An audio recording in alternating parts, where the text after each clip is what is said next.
ഗീതുവിൻ്റെയും ഗോവിന്ദൻ്റെയും ഇന്നത്തെ കഥയിലേക്ക് സ്വാഗതം. അങ്ങനെ ഗീതു ഹോസ്പിറ്റലിലെത്തി കഴിഞ്ഞപ്പോൾ വിനോദിൻ്റെ അടുത്ത് ചോദിച്ചു, ഇങ്ങനെ അച്ഛൻ എന്ത് ചെയ്യുന്നു ചോദിക്കുമ്പോൾ ദേ നിൽക്കണു, മൂക്കറ്റം കുടിച്ച് ഒരു ഇതായിട്ട് നിൽക്കുകയെന്ന് പറയും. അപ്പോൾ ഗീതു പറയുന്നുണ്ട്, അതേ വിഷമം കൊണ്ടായിരിക്കും, ഭാര്യയ്ക്ക് എന്തെങ്കിലും സംഭവിച്ചാലോ എന്നോർത്തുള്ള ടെൻഷനായിരിക്കും, അതുകൊണ്ടായിരിക്കും അച്ഛൻ ഇങ്ങനെയൊക്കെ വിഷമിച്ച് അവിടെ മാറി നിൽക്കണതെന്ന് പറയുന്നു, അതുകൊണ്ടായിരിക്കും കഴിച്ചതെന്ന് പറയുന്നു. അപ്പോൾ വിനോദ് പറഞ്ഞു, അതൊന്നും അല്ല, അവിടെ നിൽപ്പുണ്ട്. അപ്പോൾ ഗീതു പറയുന്നത്, എന്നാൽ ഞാനൊന്ന് ചെന്നിട്ട് വരാം എന്ന് പറയും. ഇങ്ങനെ ഗീതു അവരോട് സംസാരിച്ചുകൊണ്ടിരിക്കും. അപ്പോഴത്തേക്കും ഭദ്രന് ഭയങ്കര ടെൻഷനായി, ഇനി എന്ത് ചെയ്യും. അനാർക്കലിയുടെ പേര് കേട്ടപ്പോൾ തൊട്ട് ഭദ്രന് ടെൻഷനായേക്കുക. ഇനി എന്ത് ചെയ്യും, ഇനി ചെന്നില്ലേലും പ്രശ്നം, ചെന്നാലും പ്രശ്നം, ഇനി എന്താ ചെയ്യേണ്ടത് എന്നൊക്കെ ഉള്ള ആകെ ടെൻഷനാട്ടോ, പേടിച്ച് ടെൻഷനാണ്, ഭയങ്കരമായിട്ട് ടെൻഷനാണ് ഭദ്രന്. ഇനി അവരെന്തെങ്കിലും ചെയ്യുമോ, അനാർക്കലി എന്തെങ്കിലും ഭദ്രനെ ചെയ്യുമോയെന്നോ എന്തൊക്കെയോ ഭയങ്കര ടെൻഷനാണ്. അതേസമയം അപ്പോഴാണ് ഗീതു ചെല്ലുന്നത്. അപ്പം ഗീതു ചെന്ന് ചോദിച്ചു, അച്ഛൻ വിഷമിക്കുമൊന്നും വേണ്ട, ഇല്ല മോളെ കുഴപ്പമൊന്നും ഇല്ല എന്നൊക്കെ പറഞ്ഞ് ഇങ്ങനെ സമാധാനിപ്പിക്കണം. ഗീതു സമാധാനിപ്പിച്ചുകൊണ്ടിരിക്കുകയാണ് ഭദ്രനെ. അവർക്കപ്പുറത്തേക്ക് എന്തെങ്കിലുമൊക്കെ സംഭവിച്ചു കഴിയുമ്പോൾ നമ്മളതിനെ തരണം ചെയ്തല്ലേ പറ്റുള്ളൂ.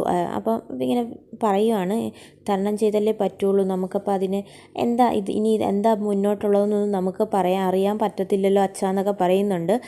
അത് ശരിയാ മോളെ. അപ്പം പറയുന്നുണ്ട്, അതെ അമ്മയ്ക്കൊരു അസുഖം വന്നു എന്ന് വെച്ച് കഴിഞ്ഞാൽ അതങ്ങ് മാറി, ഇപ്പോൾ ദൈവം അതിൻ്റെ ഓപ്പറേഷൻ കഴിഞ്ഞു, ഇനി അതങ്ങ് മാറിയില്ലേ, ഇനിയിപ്പോൾ അച്ഛൻ അതിൻ്റെ ടെൻഷൻ ആകുമൊന്നും വേണ്ടാന്ന് പറയും.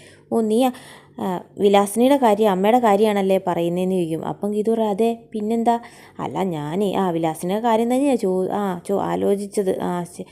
അച്ഛൻ ഇനി ടെൻഷൻ ആകുമൊന്നും വേണ്ടാന്ന് പറയും. ഇനി അതൊക്കെ മാറുമോ മോളെ ഈ അസുഖമെന്ന് ചോദിക്കുന്നുണ്ട്. അതൊക്കെ മാറും അമ്മ, ഇതിലും നല്ല ഊർജ്ജസ്വലതയായിട്ട് വരും എന്നൊക്കെ പറഞ്ഞിട്ട് ഇങ്ങനെ ഗീതു പറയാണ്. അപ്പോഴത്തേക്കും ഡോക്ടർ വിളിക്കുന്നു എന്ന് പറഞ്ഞിട്ട് നേഴ്സ് ഇറങ്ങി വന്നിട്ട് ഇങ്ങനെ വിനോദിൻ്റെ അടുത്ത് പറയാണ്. അപ്പം ഗീതുവും കൂടെ അങ്ങോട്ടും വിനോദിൻ്റെ അടുത്തേക്ക് ചെല്ലും. അപ്പോൾ പറയുന്നു, ഇങ്ങനെ കയറി കാണാൻ പറ്റുമോ എന്ന് ചോദിക്കുന്നുണ്ട്. അപ്പം ഗീതു അങ്ങനെ ഡ്രസ്സൊക്കെ ഇട്ട് മാസ്കൊക്കെ വെച്ചിട്ട് കയറി കാണുവാണ്. അപ്പോൾ പറയും, എന്താ ഡോക്ടറെ കുഴപ്പമുണ്ടോ എന്ന് ചോദിച്ചാൽ പറയില്ല, ഞങ്ങൾ പൂർണ്ണമായിട്ട് മാറ്റിയിട്ടുണ്ട്, അപ്പോൾ ഇനി പ്രശ്നമൊന്നും ഇല്ല. അപ്പോഴത്തേക്കും ഡോക്ടർ വിളിക്കുക, എന്നിട്ട് പറയും ഗീതുവിനോട് വിളിക്കാൻ പറയും. ഗീതു അമ്മയെന്ന് വിളിക്കുമ്പോഴത്തേക്ക് ഇങ്ങനെ കണ്ണൊക്കെ ഇങ്ങനെ പുരികമൊക്കെ ഇങ്ങനെ പൊക്കുന്നുണ്ട്. അപ്പോൾ പറയും കുഴപ്പമൊന്നുമില്ല, ഇപ്പോൾ ആൾ ഓക്കെയാണ്, 12 മണിക്കൂർ കഴിഞ്ഞ് കഴിഞ്ഞാൽ നമുക്ക് സംസാരിക്കുകയുള്ളൂ, നന്നായിട്ട് സംസാരിക്കാം എന്നിങ്ങനെ ഗീതുവിനോട് ഡോക്ടർ പറയുകയാണ്. അപ്പോൾ ചോദിക്കും, ഇനി പ്രശ്നമാകുമോ എന്ന് ചോദിക്കുമ്പോൾ പറയും, ഇല്ല, നമുക്കിനി മുന്നോട്ട് കുറച്ച് നീട്ടിയെടുക്കാം, കാരണം 6 മാസം കൂടുമ്പം വന്ന് ചെക്ക് ചെയ്യുകയും ചെയ്യണം, ഇതിൻ്റെ സ്കാൻ ചെയ്തൊക്കെ നോക്കണം എന്ന് പറയുന്നുണ്ട്. അപ്പം ഗീതു ചോദിക്കുന്നുണ്ട്, അപ്പോൾ ഇനി വരാൻ സാധ്യതയുണ്ടോ എന്ന് ചോദിക്കുമ്പോൾ ഇനി വരാൻ സാധ്യത കുറവാണ്, എന്തെങ്കിലും നമുക്ക് നോക്കാം, ഇത് നമ്മൾ ടെസ്റ്റ് ചെയ്തുകൊണ്ടിരിക്കണം എന്നൊക്കെ പറഞ്ഞിട്ട് ഡോക്ടർ ഇങ്ങനെ ഗീതുവിൻ്റെ അടുത്ത് പറയുകയാണ്. എന്നിട്ട് ഗീതുവിനപ്പോൾ സന്തോഷമാകും കേട്ടോ, അമ്മ ഇങ്ങനെ കണ്ണൊക്കെ തുറന്നിട്ട്. ഇപ്പോൾ ഡോക്ടർ പറഞ്ഞു ഇപ്പോൾ പേടിക്കാനൊന്നും ഇല്ലയെന്നും പറഞ്ഞു. ഗീതു പുറത്തേക്ക് ഇങ്ങനെ ഇറങ്ങി വന്ന് നിൽക്കുവാണ്. അപ്പോൾ ഇറങ്ങി വന്ന് നിൽക്കുമ്പോഴത്തേക്കും എല്ലാവരും കൂടി ഇങ്ങനെ ഭദ്രൻ ചെന്ന് ചോദിക്കും, എന്തായി മോളെ എന്തായി എന്ന് പറയുമ്പോൾ ഇപ്പോൾ അമ്മയ്ക്ക് കുഴപ്പമൊന്നും ഇല്ല എന്നൊക്കെ പറഞ്ഞിട്ട് ഗീതു ഇങ്ങനെ സന്തോഷത്തോടെയാണ് പുറത്ത് ഇങ്ങനെ ഇറങ്ങി വരുന്നത്. അപ്പോൾ ഭദ്രൻ പറയും, ഈ ആശുപത്രിയിൽ എന്ത് പൈസയാകും, ഇത്രയും പൈസയൊക്കെ ആയി കഴിഞ്ഞിട്ടുണ്ടെങ്കിൽ എന്ന് പറയുമ്പോഴത്തേക്കും ഗീതു പറയും, അതിനെന്താ പൈസയുടെ കാര്യമൊന്നും ഓർത്ത് അച്ഛൻ ടെൻഷൻ ആവണ്ട, കാരണം അതെല്ലാം ഗോവിന്ദേട്ടനല്ലേ നോക്കുന്നത്, ആര് നോക്കിയാലും പൈസയല്ലേ ചിലവാകുന്നത്, പൈസയ്ക്ക് പൈസ ഇത് വേണ്ടേ എന്ന് പറഞ്ഞ് പൈസ എല്ലാം ചിലവാക്കിയിട്ട് അസുഖം അങ്ങനെ കുഴപ്പമില്ല എന്ന് പറഞ്ഞിട്ട് കാര്യമുണ്ടോ, ആശുപത്രിയിലേ അവരിഷ്ടം പോലെ പൈസ മേടിക്കും, വെൻറ്റിലേറ്ററിലാണ് ഇതാന്ന് പറഞ്ഞ് അവരുള്ള ചാർജ് മുഴുവൻ ഇങ്ങോട്ട് എഴുതിത്തരും, എന്ത് പൈസയാകുമെന്ന് അറിയുമോ എന്നൊക്കെ പറഞ്ഞിട്ട് ഭദ്രൻ പൈസയുടെ ചിലവിൻ്റെ ഓർത്തിട്ട് ഇങ്ങനെ പറയും. ഭദ്രന് പൈസയാണല്ലോ ഇമ്പോർട്ടൻറ്റ്. അപ്പോൾ ഇങ്ങനെ വിലാസിനിയുടെ കാര്യത്തെക്കുറിച്ചല്ല, പൈസ ചിലവാകുമെന്നും പറഞ്ഞിട്ടാണ് ഇങ്ങനെ ഭദ്രൻ പറഞ്ഞുകൊണ്ടിരിക്കുന്നത്. അപ്പോൾ ഇത് കേൾക്കുമ്പോൾ വിനോദ് പറയുന്നുണ്ട്, പൈസയല്ല പ്രശ്നം, ഒരു ജീവനാണ് പ്രധാനം എന്നൊക്കെ പറയുന്നു. അതിനുശേഷം ഇവർ സംസാരിച്ചുകൊണ്ടിരുന്നപ്പോൾ വിനോദിൻ്റെ ഫോൺ റിങ്ങി. അപ്പോൾ വിനോദ് പറയുന്നുണ്ട്, പ്രിയ വിളിക്കുന്നത്, അമ്മയ്ക്ക് എങ്ങനെയുണ്ടെന്ന് അറിയാനാണ് വിളിക്കുന്നത്, കുറേ തവണയായി ഇപ്പോൾ വിളിച്ചുകൊണ്ടിരിക്കുന്നു, ഞാൻ കോൾ എടുക്കട്ടെ എന്ന് പറഞ്ഞിട്ട് വിനോദ് ഫോണുമായിട്ട് അപ്പുറത്തേക്ക് മാറുവാണ്. ഗീതും ഭദ്രനും കൂടെ അവിടെ ഇങ്ങനെ നിൽക്കും കേട്ടോ. ആ സമയത്താണ് ഗോവിന്ദ് വരുന്നത്. ഗോവിന്ദനെ കാണുമ്പോഴത്തേക്കും ഗീതുവിന് ഭയങ്കര സന്തോഷമാകുവാണ്. അയ്യോ ഗോവിന്ദേട്ടൻ വന്നോന്ന് ചോദിച്ചിട്ട് ഗീതു ഇങ്ങനെ ചെല്ലും. അപ്പോൾ ചോദിക്കും, അമ്മേനെ ഞാൻ കയറി കണ്ടു, അമ്മയ്ക്ക് കുഴപ്പമൊന്നുമില്ല, വലിയൊരു ആശ്വാസമായി, ഇപ്പം തന്നെ വലിയൊരു ഭാരം ഇറക്കി വെച്ച പോലെ ടെൻഷൻ മാറി എന്നൊക്കെ പറഞ്ഞിട്ട് ഗീതു ഇങ്ങനെ ഗോവിന്ദിൻ്റെ അടുത്ത് നിന്ന് ഇങ്ങനെ തോളിൽ ഇങ്ങനെ ചേർന്ന് അങ്ങ് കിടക്കും കേട്ടോ. അപ്പോഴത്തേക്കും ഭദ്രൻ അവിടെ നിന്നിച്ച് എനിക്കൊരു കാര്യം പറയാനുണ്ടെന്നൊക്കെ പറഞ്ഞിട്ട് ഭദ്രൻ ഇങ്ങനെ പറയുന്നുണ്ട്.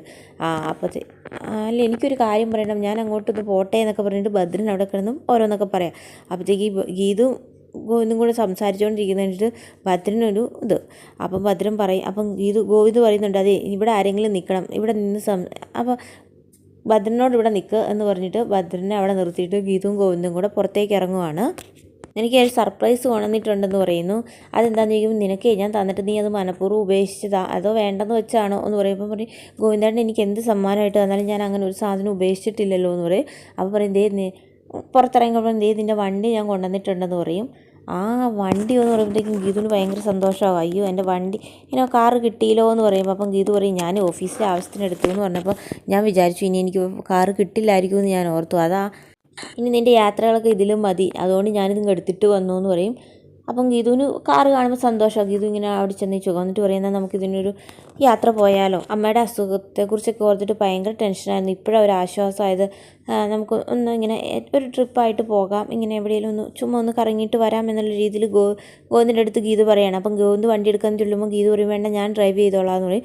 ഗീതു അങ്ങനെ വണ്ടി എടുക്കുകയാണ്. അപ്പോൾ അവരിങ്ങനെ കുറേ ദൂരം ചെന്ന് ഗീതു അതിന് മുന്നേ പറഞ്ഞിട്ടുണ്ട്, എനിക്ക് ഗോവിന്ദേട്ടൻ്റെ അടുത്തൊരു കാര്യം പറയാനുണ്ടെന്ന് പറയും. അപ്പം ഗോവിന്ദ് മനസ്സ് വിചാരിക്കുക, ഇന്നെങ്കിലും ഗീതു ഇഷ്ടമാണെന്നുള്ള കാര്യം പറയുമായിരിക്കും, ഇന്ന് ഗീതുവിൻ്റെ മനസ്സ് തുറക്കൂലോ. അപ്പം ഗോവിന്ദും വിചാരിക്കും ഇന്നാണ് പറ്റിയ അവസരം, ഗീതുവിൻ്റെ മനസ്സിൽ എന്താണെന്ന് വെച്ചാൽ ഇന്ന് അറിയാൻ പറ്റുമെന്ന് വിചാരിക്കും. അപ്പോൾ കുറച്ച് നേരം കഴിയുമ്പോൾ ഗീതുവിനോട് ചോദിക്കും, എന്താ പറയാനുള്ളതെന്ന് ചോദിക്കും.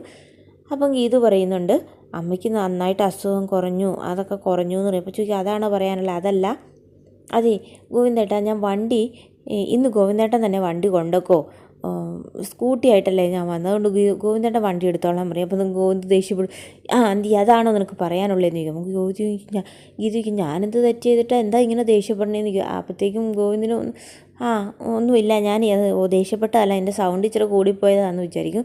ഗോവിന്ദാണെങ്കിൽ ഗീതു ഇപ്പോൾ പ്രണയം തുറന്നു പറയും, മനസ്സ് തുറക്കൂലോ എന്നോർത്തൊക്കെയാണ് ഗോവിന്ദ് ചെല്ലുന്നത്. അതേസമയം ഗോവിന്ദ് പറയട്ടെ എന്നോർത്ത് ഗീതു വെയിറ്റ് ചെയ്തിരിക്കുന്നു. അതുകൊണ്ട് ഇപ്പോൾ ഗീതു വേറെ വിഷയത്തെക്കുറിച്ചൊക്കെ സംസാരിച്ചപ്പോൾ ഗോവിന്ദിന് ദേഷ്യമായിട്ട് വരുന്നതാണ്. ഗീതു വിചാരിക്കുവാണ്, ഗോവിന്ദേട്ടൻ ഇനിയിപ്പോൾ എന്തായാലും അങ്ങനെ എന്തെങ്കിലും എന്നെപ്പോലെ തന്നെ പറയാനുണ്ടാകുമോ, മനസ്സിലെന്തെങ്കിലും കാണുമോ, അതുകൊണ്ടാണോ ഈ വെപ്രാളവും ടെൻഷനും ഒക്കെ?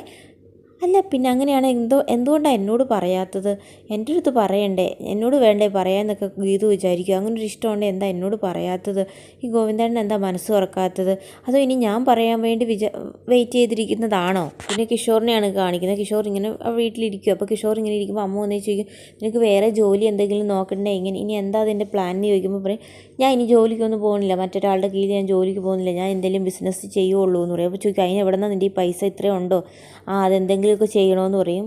സംസാരിച്ചുകൊണ്ടിരിക്കുമ്പോൾ കാറിൻ്റെ ഓണടി കേൾക്കുവാണ്. അപ്പോൾ ഇവർ രണ്ടുപേരും ബാൽക്കണിയിലേക്ക് ചെന്ന് നോക്കുമ്പോഴത്തേക്കും അവർണികയാണ് കാറിൽ വന്നിറങ്ങുന്നത്, അജാസിൻ്റെ ഒപ്പമാണ് വന്ന് ഇറങ്ങുന്നത്. അപ്പോൾ ഇവർ ഇങ്ങനെ മുകളിൽ നിന്ന് നോക്കുന്നത് അവർണിക കണ്ടു. അപ്പോൾ അവർണിക ഇറങ്ങിയിട്ട് വേഗം എന്നാൽ ശരിയെന്ന് പറഞ്ഞ് ഇറങ്ങുമ്പോഴത്തേക്കും അവർണിക പറയും, എൻ്റെ തല ചുറ്റണമെന്ന് പറയും. അപ്പോഴത്തേക്കും അജാസ് ഓടി വന്ന് പിടിക്കും കേട്ടോ. അപ്പോഴത്തേക്കും പറയും, കുഴപ്പമില്ല ഇപ്പം എൻ്റെ തല ചുറ്റിൽ മാറിയെന്ന് പറയും. അപ്പോഴത്തേക്കും അതെന്താ, അത് മാറിയെന്ന് പറയും.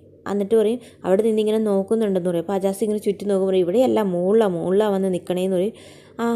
ശരി എന്ന് പറഞ്ഞിട്ട് അജാസ് ഇങ്ങനെ വണ്ടിയെ കയറാൻ തുടങ്ങുമ്പോൾ പറയും, എനിക്ക് ഇടയ്ക്ക് ഒരു തലചുറ്റലുണ്ട്, അതുകൊണ്ടാണ് ഞാനിങ്ങനെ വണ്ടി എടുക്കാത്തതെന്ന് ഇങ്ങനെ അവർണിക പറയുകയാണ്. അപ്പോൾ അജാസ് പറയും, കുഴപ്പമില്ല, എനിക്ക് ഈ വഴിയല്ലേ ഞാൻ പോകുന്നത്. അപ്പോൾ ഞാൻ കിഷോറിൻ്റെ അമ്മയ്ക്ക് അതങ്ങ് ഇഷ്ടപ്പെടുന്നില്ല, എപ്പോഴും ഇവൻ്റെ കൂടെ തന്നെയാണ് പോക്ക്, ഇടയ്ക്കിടയ്ക്ക് ഇവനാ കൊണ്ടുവിടുന്നതെന്നൊക്കെ പറയുന്നു. നീ അത് ചോദിക്കണമെന്നൊക്കെ പറഞ്ഞിട്ട് ഇവൻ്റെ അമ്മ ഇങ്ങനെ പറയുന്നുണ്ട്. അതിനുശേഷം ഇവൾ കയറി വന്നു കഴിയുമ്പോഴത്തേക്കും ഇവൻ ചെന്നേച്ച് ചോദിക്കുന്നു, നീ എന്തിനാ ഇവൻ്റെ വണ്ടിയിൽ വരുന്നത്, നിനക്കല്ലാതെ വന്നുകൂടെ എന്നൊക്കെ ചോദിച്ചിട്ട് ഇവളുടെ അടുത്ത് ദേഷ്യപ്പെടും. അപ്പോൾ ചോദിക്കും, ഇത്രയും ദിവസമായിട്ട് ഞാൻ ഹോസ്പിറ്റലിൽ ഒരു ദിവസം നിങ്ങൾ എൻ്റെ കൂടത്തിൽ വന്നിട്ടില്ല, അപ്പോൾ ഇത്രയും ദിവസമായിട്ട് ഡോക്ടർ ചോദിക്കും ഹസ്ബൻഡ് എന്ത് ചെയ്യുന്നു ചോദിക്കും. എൻ്റെ നിവർത്തികേട് കൊണ്ട് ഞാൻ അജാസിക്കാനെ വിളിച്ച് കാണിച്ചു കൊടുത്തു, അതെൻ്റെ നിവർത്തികേടാണെന്ന് പറയും.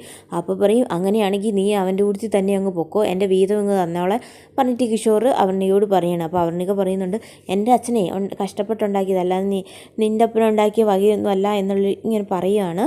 എന്നിട്ട് പറയുന്നുണ്ട്, അത് നിനക്ക് പോകണമെങ്കിൽ നീ അങ്ങ് പൊക്കോ, എൻ്റെ സ്വത്തൊന്നും എടുത്തിട്ടൊന്നും നീ പോകാൻ നിൽക്കണ്ടെന്ന് പറയും. ഇപ്പോൾ പറയും, ഞാൻ നിൻ്റെ അച്ഛൻ്റെ അടുത്ത് പറയുമെന്ന് കിഷോട് അവർണികയോട് പറയണം. അപ്പോൾ അവർണിക പറയും, അതെ നീ അതൊക്കെ പറഞ്ഞു കഴിഞ്ഞാൽ എനിക്ക് പറയാനുള്ള ബാക്കി കാര്യവും കൂടെ അങ്ങ് പറയും, അത് ചിലപ്പോൾ മുഴുവൻ കേൾക്കാൻ നിൽക്കണമെന്നില്ല, ചിലപ്പോൾ നിന്നെ അപ്പോൾ അതിന് മുന്നേ അങ്ങ് തീർക്കുമെന്ന് പറയും. അത് കേൾക്കുമ്പോഴത്തേക്കും കിഷോറിനൊരു ടെൻഷൻ ആകുന്നുണ്ട്. എന്നിട്ട് കിഷോറിൻ്റെ അടുത്ത് പറയും, മറ്റുള്ളവരോ അയൽവക്കംകാരോ ഒക്കെ എന്നെക്കുറിച്ച് ഇങ്ങനെ പറയാമെന്നല്ലേ പറഞ്ഞു, മറ്റുള്ളവർ എന്തെന്നെക്കുറിച്ച് പറഞ്ഞാലും അത് തിരുത്തി പറയേണ്ട കടമ നീയാണ്, അത് നീ തിരുത്തി പറഞ്ഞിരിക്കണം, അങ്ങനെയാണ് നിനക്കിവിടെ മര്യാദയ്ക്ക് കഴിയാമെന്നൊക്കെ ഇങ്ങനെ അവൾ ഭീഷണിപ്പെടുത്തുവാണ്. അതിനുശേഷം അവളങ്ങ് കയറി പോവുകയാണ്. കയറി പോകുമ്പോഴത്തേക്കും അവൻ്റെ അമ്മ വന്ന് ചോദിക്കും, എന്തായി നീ അവളെ പേടിപ്പിച്ചോ, അങ്ങനെ വഴക്ക് പറഞ്ഞു. എന്തായി എന്ന് ചോദിക്കും. അപ്പോൾ പറയും അവൻ്റെ കൂട്ടത്തിൽ വരുന്നതിനെന്ന് പറയും. അപ്പോൾ പറയും അതെ, അവർ രണ്ടുപേരും കൂടെ ഒന്നിച്ച് ജോലി ചെയ്യുന്ന, അതിന് ആവശ്യമില്ലാതൊക്കെ പറയേണ്ട ആവശ്യം എന്നാ നിങ്ങൾക്കെന്നും ചോദിച്ചിട്ട് കിഷോറിൻ്റെ അമ്മയുടെ അടുത്ത് ദേഷ്യപ്പെടുവാണ്. അപ്പോൾ ഇന്നത്തെ എപ്പിസോഡിൽ ഇത്രയാണ് കാണിക്കുന്നത്. അപ്പം ബാക്കി കഥയുമായി നാളെ കാണാം.